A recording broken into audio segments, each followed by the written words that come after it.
If you ever felt helpless watching your child suffer from eczema, this episode is going to give you both hope and practical insight. Today, I'm joined by Andra McHugh, founder of Eczema Kids. After two of her young daughters developed severe eczema and another child was diagnosed with celiac disease, Andra began a deep search for answers when conventional treatment left her feeling like symptom management was the only option.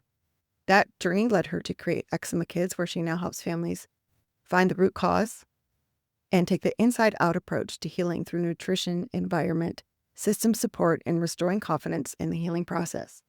Eczema Kids also offers topical products. And in this episode, we're going to be talking about what eczema actually is, why it is often more than just a skin issue, how gut health and environment can play a role, and how parents can stay grounded when they are overwhelmed by conflicting advice. We also talk about the emotional side of the journey, the guilt many moms carry, and the hope that can come when you begin to see your child's symptoms in a new way. This is a compassionate, honest, and deeply helpful conversation for those of you who may be suffering from this in your family. So let's dive into today's episode. Hello, everyone. Welcome to the Homeschool Feast podcast. I'm your host, Julie Ross, and I'm here today with Andra McHugh of Eczema Kids. Hello. Hello. Thank you so much for having me on. I'm so excited. Yeah, thanks so much for coming on. So I'm curious because I think some people that are listening, they might be dealing with this and the other people aren't really sure. So can you give us a quick definition of what eczema actually is? Sure. The quickest definition would be just the rash that itches. That's how you would more so know it's eczema versus a hive or just a quick acute reaction to nickel or something like that. And if there's just this itch component along with the redness and a dryness or maybe a weepiness, but it's that itch, that's how you really know it's eczema. And it's really 1 in 3 kids now are Are dealing you with serious? Wow, I did not know that. so prevalent. And further, and not to scare anyone, but it's an autoimmune condition. It's quite serious. Even if it's mild, then thank goodness. And that's your cue that you need to nip this in the bud and start reversing it and change, honestly, the trajectory of your child's health. Mhm. Yeah, that's big. Sounds like a big task. Tell us a little bit about your story and how you came to create what it is that you do. Sure. I used to be a dental professional.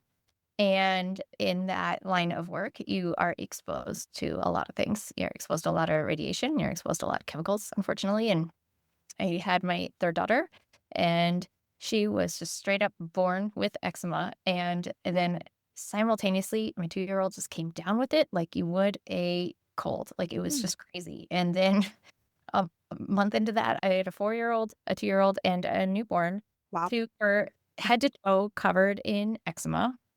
And the third one, my oldest one, was, like, throwing up every night. Come to find out she had celiac, so I was, like, 3 for 3 on autoimmune conditions. It was bananas. I was working outside the home. I was so stressed out, and my kids were miserable. And so I went to the pediatrician, as one does when you have sick kids, and it's going on, and they're like, "This is horrible." I know, that's why I'm here. Thank you for pointing out the obvious. And then they said, "You need to put both of these prescriptions." They gave me 2 bottles of steroids. "You need to put both on both. Put gloves on yourself because these are admittedly very toxic substances, and hope and pray they grow out of it." And, the best you can do is manage it. There's not a lot else you could do. And I just left there thinking, "This can't be it. This can't be the ceiling of my child's health." They were so little. Yeah, literally holding, like, my month-old baby in one arm and holding the hand of my 2-year-old with the other, and this can't be it. And then I just dedicated my time and my life to finding a better way out, and we did. And then I honestly felt like it was my moral obligation to share it with other families because it is so prevalent. There's so many people dealing with this, and it can be reversed, thankfully. Okay, how? Okay. One, which is amazing, is you start in the kitchen.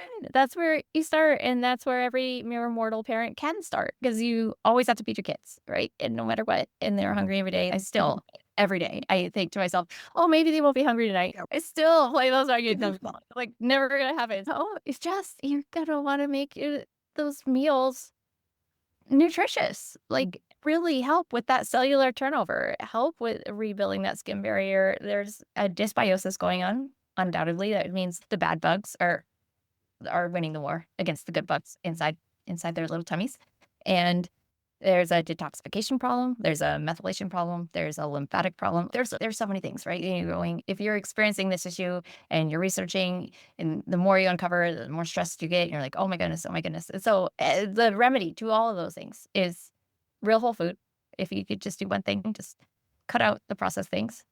Ideally, that is seasonal, and that just means buying what is available at the grocery stores. Like, sometimes bananas aren't available at the grocery stores because it's not the ideal banana season, and the same goes for pineapple and all the things. So Yeah. that's not too hard to incorporate. It just means swapping out different fruits and vegetables and leaning on different meats and beans depending on the season, because we are cyclical beings, and that you're preparing those in a way that's digestible. So we're soaking things like rice, and you can go the extra mile and sprout to make them even more bioavailable, but that's not even required. But it's like things that you can do. You can do things like use the Instapot. It's like pressure cooking that's lowering the lectins. You just pair them in a way the that your stomach can actually process them. If you were to eat a watermelon and a steak at the same time, there's going to be food left in your stomach that's going to sit around and ferment and increase that systemic inflammation that's already happening, because there's completely different enzymes that are required to break down those two things, right? Fruit digests very quickly. Steak is very dense and digests very slowly. So it's knowing things like that and putting it all together that can go such a long way in starting to reverse this and helping our It kids. sounds like healing from the inside out versus what, your pediatrician gave you and what I've always heard, which is topical. Yeah, yeah, it's not a skin condition. It's not. It's something that presents as a skin condition, but what you're looking at your outside skin is a reflection of what's going on in your intestinal skin. Mm, And if it is red and weepy and itchy, that's what's happening on the inside, right? Those mm, junctions that are supposed to be tight junctions inside your intestinal lining are no longer that way. And things are slipping out and they're being circulated, and toxins are not being excreted through the proper channels. And right, and there's just a backup and a buildup, and then they start offloading the toxins through your skin, and that's what we're looking at. So yes, 100%, this is an inside issue, and then you want to, of course, address it. It's just like from the outside in, because the skin is uncomfortable and miserable. So that's step two, is you want to go into symptom management, because they are itchy and they are miserable and it hurts. So you need to keep the skin moisturized. I started using herbal oils early on because it's based off this practice called Abhyanga, which is an herbal oil massage that's been practiced in the East for thousands and thousands of years preventatively. It helps with lymph flow, and it helps by way that the oil is infused with these herbs, then the lipophilic properties of the oil, like fat likes fat, it drives those anti-inflammatory, antifungal herbs into the tissues, and it really helps with this cellular turnover. All of that said, like, there's so much you can do topically that really does matter. It's just the same way that steroids work, right? Your body absorbs it. Skin is our largest organ, and then it'll circulate whatever you put onto your skin throughout the body, and it has to detoxify from it and digest it just the same as it would anything that you eat. So that symptom management piece is incredibly important, but it also needs to be held to the standard of, if I wouldn't eat it, I wouldn't put it on my skin. That it would taste good, but that you could eat it and not be poisoned. Okay, don't eat it though. But you could if you It wanted won't to. taste good. Yeah. So this is all fascinating. I can tell you really know what you're talking about. This was all stuff you learned trying things on your kids? Yeah. Mostly. Also reading hundreds of Yeah. books. I mean, by all very smart people, all on these very singular subjects. Because I went to so many different providers. I went to integrative pediatricians, and I went to TCM, Chinese medicine doctors, and I went to the dietitian that focused on eczema. And I went to so many places, and I spent so much money, and we didn't have it. Yeah. It's just we couldn't live the way that we were doing. But nobody really had a full answer. I took little pieces from each of those things, but yeah, it was on us to really find a way to first manage and then start to heal and ultimately reverse this. But yeah, I went against everything that you preach and what you're supposed to not do because I wasn't sleeping as it was. My kids were just up all night, every night, and I would just go in between their rooms to just calm their cries and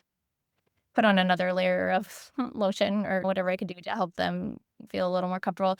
And so in between those times, the 20 minutes that I had inside my own bed, I would just read. It was a crazy time. And I just Yeah. Yeah, 10 out of 10 especially don't recommend. It's 0 stars. It's not the way you wanna live, and it's certainly not like a joyful way to live, but my kids were just not they weren't okay, and so there was no rest until they they could just at least sleep 3 hours at a time, and then I just grew from there. So, yes, mostly trial and error. is that very common for eczema to cause sleep disturbances? Yeah, because they're uncomfortable because 'cause they're itching and pain. So, yeah, when you're still and y there's nothing else to distract you, then yeah, and there's a lot of hormonal components going on as well at night and cortisol and all the things. It just that's when people really intensely feel the itch in a lot of cases. There's Mhm, other tools mhm. you can do. If that's where you are, you can wet wrap. It's not something that will heal, but it could at least give the skin some space to heal, to stop being scratched, and then also give your child some rest. And then part of our I developed some topicals to help with this. Like I said, they're the ones that I developed for my own kids, and we use some herbs in it's called the comfort spray now, and it's just like Chinese medicine herbs that help address the staph because there's a dysbiosis going on in the skin, not just the gut.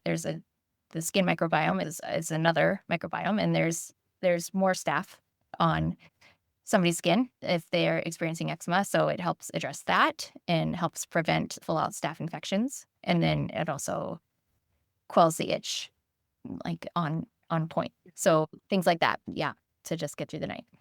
So that doesn't sound like a quick fix.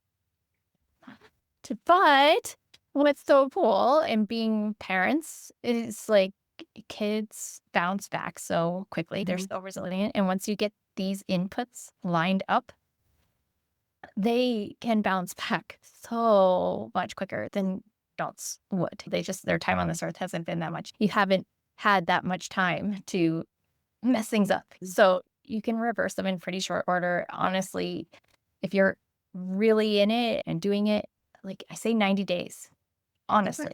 And you can be 90, if not 100% better in that time. Yeah. And Well, short. can it present itself at any time? Yeah, yeah, it's just most prevalent in these pediatric populations, Okay.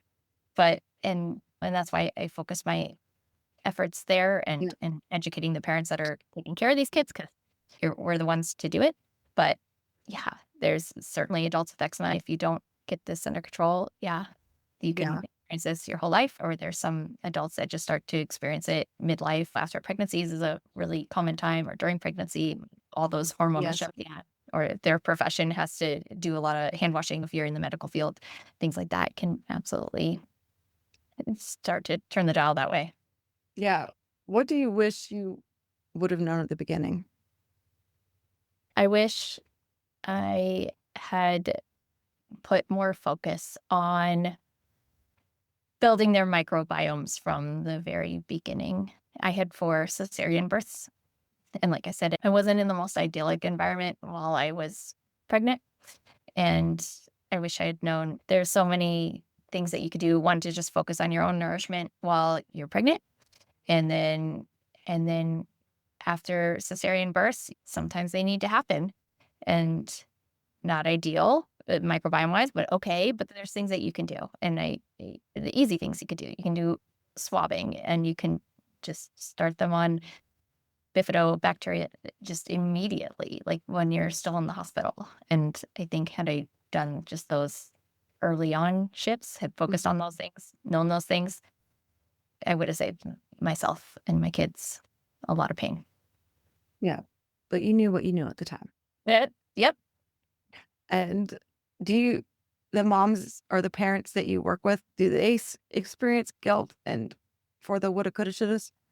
Absolutely. And I just had you on my podcast that what coulda, shoulda. I don't know if it's just it comes with being a mom or if it's a certain type of mom. I think it comes with being a mom, but there's different things that can accentuate that. Yes. Hi, and because they come from you, and of course you feel bad. And yes, it's real, and there's a lot of people that are nursing, and they're doing their best to overcome this, and that's a whole nother layer because it's, oh my goodness, am I poisoning them with my milk? Am I doing the right thing, or Yeah. would I be poisoning them by stuffing their thing? Or I never nursed, and all the things, and it's so multifaceted. But the point is, it's never ever your fault, and there's I just try and really focus on, okay, but what can we do? Mhm. There's so much that you can do. Right. Yeah. Not the woulda, coulda, shouldas doesn't help anyone. How has this, I don't know if I want to use the word blessing, but what lessons has this taught your family? Yeah. It took a while for me to see this as a blessing. Wow. It is because, oh, thank goodness, the tide rises all ships, right? This made our entire family step up. Hmm. I'm healthier, my husband's healthier. We are ideally trailblazing in a way. We're helping my kids' friends and we're helping the people at church and we're helping like, everyone that's just seeing that. Sorry. The point is that you in just having a health challenge like this so early on, and it can be a neurodivergent challenge, any challenge like that, it just really makes you reassess, reprioritize, and incorporate just practices that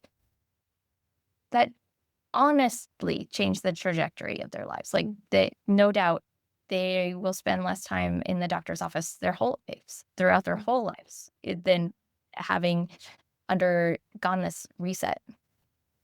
Yeah. How do you help parents stay grounded when they're receiving, I imagine, conflicting advice from friends, family, doctors, internet, chat GBT on what to Mhm. do? Yeah, that's so real, and that adds to the guilt, right? Oh, if I Mhm. could only do more, and have I tried this, and yeah, you have to. And I love that everyone is listening is likely homeschooling. So you've already left the line, right? Like you Yeah. are that kind of person that's okay. No, this is probably what's going to be best for my child, and I'm going to make this sacrifice and do these things. That's the hardest part is leaving the line and just saying, I'm going to do this differently. If you're already using steroids or biologics or whatever it is that was prescribed, that's fine. There is a way out. You can start to taper and ultimately live a pharmaceutical-free life, and Mhm. oh, now I can't even remember what the initial question was. I was talking about staying grounded with all the Oh, yeah. information out there. Yeah. Yeah, so it's just that. It's like keeping your priorities in check, and I know you do that often, you speak to that often, is what are your pillars and what are your priorities? And mine was natural healing.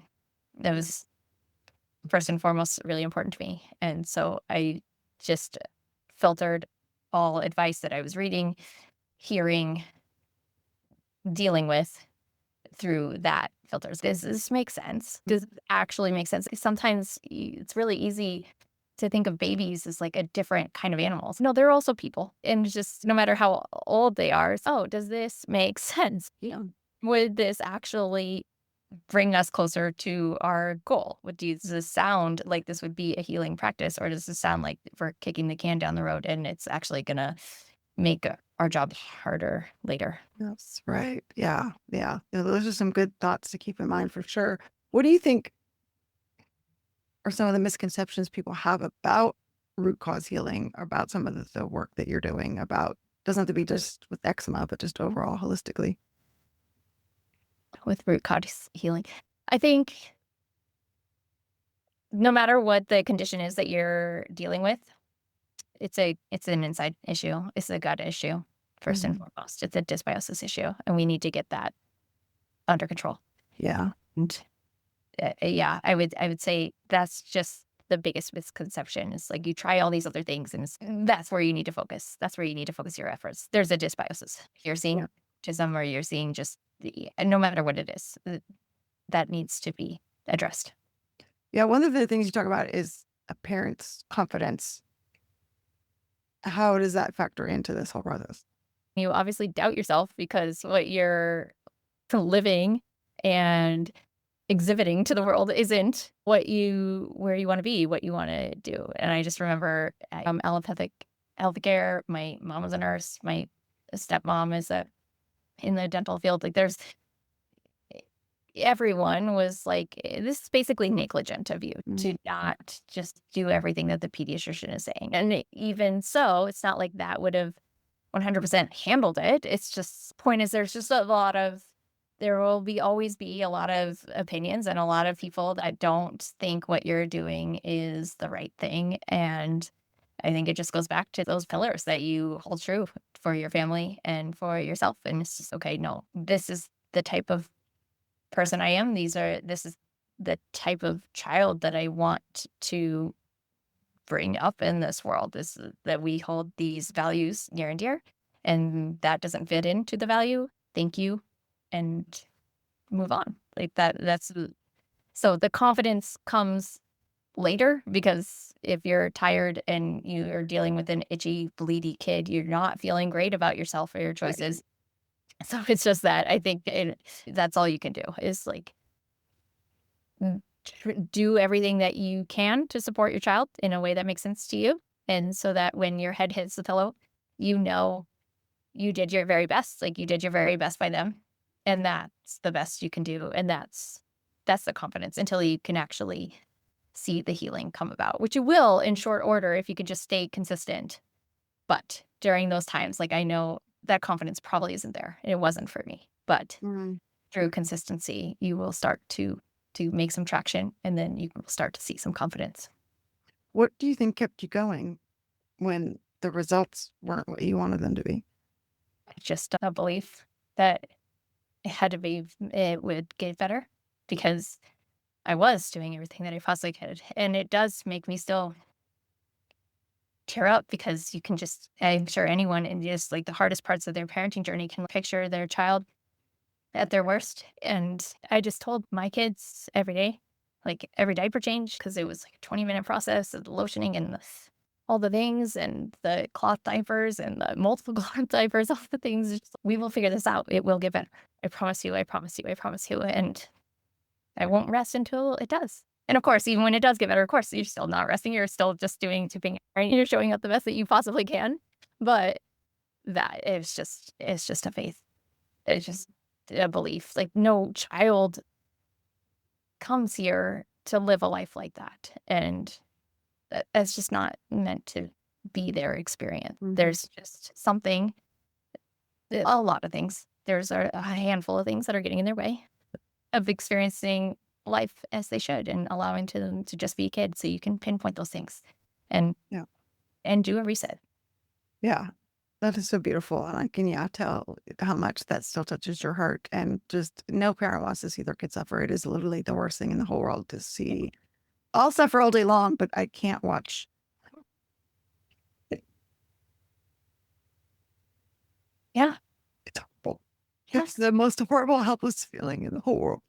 Yeah. It truly is. And but God uses our hard for good. And so can you fill everyone in on your work that you're doing now? Yes. So at Eczema Kids, we coach people through this, through itchy, scratchy, not sleeping, miserable to food free, pharmaceutical free, healthy, happy kids. Because it's a journey and a process, but sometimes that involves testing and sometimes it doesn't, but it does involve most definitely a diet and looking at your diet. It involves a symptom management protocol. It involves looking at your environment and shoring up whatever consistently inflaming inputs that your child is being exposed to. And then also supplements, because if you're this far off, if you're experiencing dis ease in this way, Mhm. right, then you need more than just food alone to bring you back to. Yep. And then some require some testing, but I always What do you mean by testing? like looking at doing a stool sample. We can get the micronutrient tests are always really valuable because when you've been experiencing dysbiosis for a certain amount of time, then your body is just been adapting and adjusting and depleting for however long this has been going on to try and shore it up. And so there's most definitely some nutrient deficiencies that are going on there as well. But we first focus on what it can you do to calm the system down so that if we do need to go into testing, those results can be more valuable and more clear. Because if you just start out that way, it's one, expensive, and two, traumatic sometimes, depending on how old your kid is. And it could be really hard. But, those results, no matter what kind of test you're doing, IgG, whatever it is, you're going to see those results lit up like a Christmas tree. And it's not going to bring any clarity. It's going to make you more fearful around food and around all the things that you're already so scared about, and then you're not actually moving the needle and you've spent thousands of dollars. So that's the sequence. And then we also do sell topical care because, as I mentioned, everything needs to be organic and non-toxic, and everything that is putting on the skin has to be digested and cleared in the same way. And it also needs to these eczema kids, they're so fragile, like their skin barrier is compromised. The job of the skin barrier is to keep what needs to stay out and needs to keep what is supposed to stay in. And if you're experiencing eczema, it's not doing that job.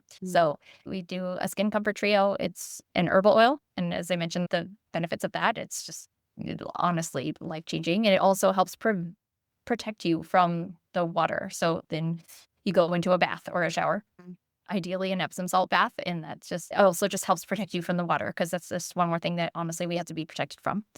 And then there's a comfort spray. This helps deal with the itch and staph. And then we seal it all up with the most viscous tallow-based cream that you can possibly have that's just bioavailable, and the skin soaks it up. So that's what we do there. And we have prebiotic tea to help as you're addressing the inside and just lay that foundation, because we want the beneficial bugs to win the war. And so they need the idyllic food to live on. And we have a sunscreen and a dream spray just for fun, because aromatherapy is real and it really does help with calm the nerves and help with a stiller, calmer bedtime, which leads to more restorative rest and deeper healing on a faster timeline. So Yeah, so we do.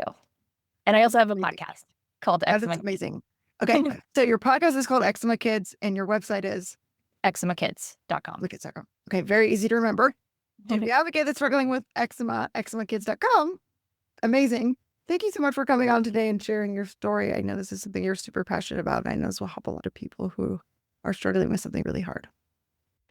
Thanks so much for joining me for this conversation with Andra McHugh of Eczema Kids. If this episode encouraged you or made you feel less alone in the challenges you may be facing with your child's health, I hope that you'll share it with a friend who may need it too. You can find Andra and learn more about her work at eczemakids.com. And thanks for joining me on the Homeschool Feast. You can find out more about how to create a homeschool life worth savoring at thehomeschoolfeast.com. Until next time, keep spreading the feast.